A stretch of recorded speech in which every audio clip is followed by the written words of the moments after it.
안녕하세요. 월클토토 프리뷰입니다. 경기 분석에 앞서 저희 멤버방 수익 인증 사진입니다. 적중하신 멤버방 회원분들 진심으로 축하드립니다. 가족방에선 더욱더 자세한 언오버 조합에 도움을 드리고 있으며 저희 최종 조합 픽 공유를 무료로 제공해드리고 있습니다. 영상 아래 고정 댓글 링크 클릭해주시면 친절하게 안내 도와드리겠습니다. 3월 8일 경기 일정입니다. 첫 번째 세르베트와 풀젠의 경기입니다. 세르베트가 전승을 기록하는 등 리그나 플레이오프에서는 잘 나가고 있는 상황이다. 물론 세르베트가 강한 화력으로 상대를 찍어 누르는 것보다는 수비의 힘으로 언더 양상의 승리를 가져오는 것을 보여주고 있는 양상. 일단 홈에서는 로마도 1대1로 잘 막아냈을 정도로 강세가 있는 편인데 유럽 레벨에서는 강한 압박을 만나면 공이 중앙을 뚫기 어려워한다는 점이 아쉬울 듯. 풀젠은 UECL 조별리그에서 전승을 기록하면서 무난하게 1위를 기록. 일단 리그와는 달리 다득점 다실점 양상을 굳이 만들기보다는 풀젠도 상당히 조심스럽게 운영하고 있다. 물론 예선과 본선에서 멀티 실점 없이 도합 3실점으로 상대를 막아세우는 등 조심스러운 운영이 풀젠의 유럽대회 호조에 영향을 미친 바는 크다고 할 수 있을 것. 언더 양상의 무승부를 기대한다. 두 팀이 서로 조심스럽게 운영하면서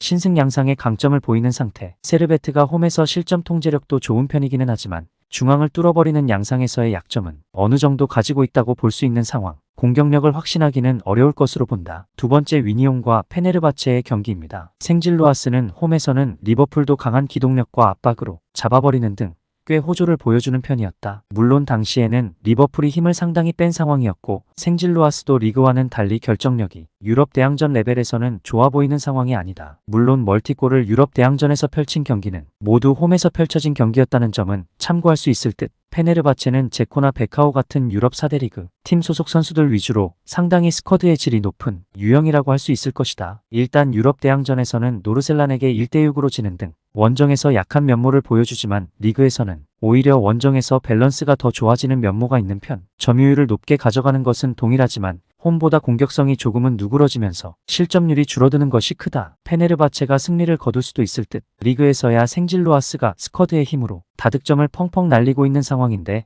유럽 대회에서는 리그만큼의 페이스를 보여준다고 하기는 어려운 상황으로 보인다. 페네르바체가 원정에서 밸런스를 더 잘 맞추는 모습도 보이고 있으며 공격성이 누그러진다고 해서 페네르바체의 원정 득점력이 부족한 상태는 아니다. 세 번째 자그레브와 파옥의 경기입니다. 자그레브는 조별리그 초반에는 득점력 때문에 다소 부진한 시간이 있었다. 다만 홈에서 발카니와 아스타나를 상대로 다득점을 기록하는 등 잠재력이 아예 없는 팀은 아니다. 물론 자그레브의 가장 강한 무기는 수비라고 봐도 좋을 것. 베티스의 지공을 상대로도 버텨낸 것이 피오에서 강호를 격파한 요인이 될 수 있었고 파옥을 상대로도 두 번의 패배를 당했지만 스코어는 모두 0대1로 근소했다. 파옥이 불안한 점은 수비적으로는 난전을 허용하는 상황이 있었다는 것. 특히 홈원정에서 유럽 대항전에서는 점유의 차이가 어느 정도 나오다 보니 프랑크푸르트나 에버딘 같은 팀에게 난전을 허용하기도 했다. 파옥이 조별리그에서 보여준 득점력은 꽤 인상적으로 볼 여지가 없지는 않았지만 결국 자그레브를 격파하기 어려워했다는 점도 감안해야 할 듯. 자그레브가 언더 양상으로 몰고 가는 상황이라면 가능성이 있을 것 같다. 수비적으로는 조별리그 내에서도 문제라고 보긴 어려웠던 상황. 오히려 점점 시간이 지날수록 살아나고 있는 득점력이나 베티스를 선수비 후역습 상황에서 잡아내는 모습 등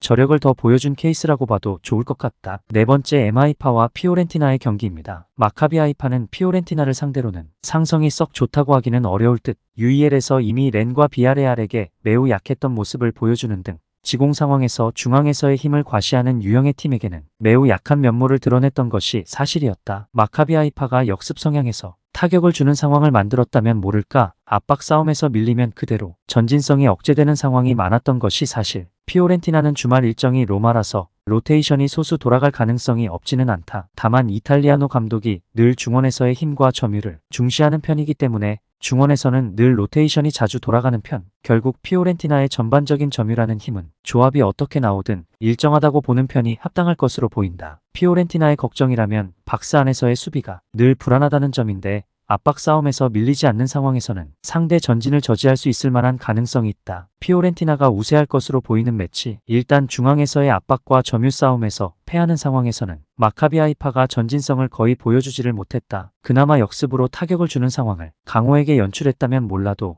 UEL에서 렌과 비아레알을 상대로는 거의 공격적으로 좋은 모습을 보여주지도 못했다. 피오렌티나의 플래너대로 진행될 가능성이 높을 듯. 추천 배팅 드립니다. 가족방 입장은 고정 댓글 확인하시고 문의 주시면 실시간으로 무료 조합 픽 받아보실 수 있으십니다. 오늘도 유익하셨다면 구독과 좋아요 부탁드립니다. 다음 분석 영상으로 또 뵙겠습니다. 시청해주셔서 감사합니다.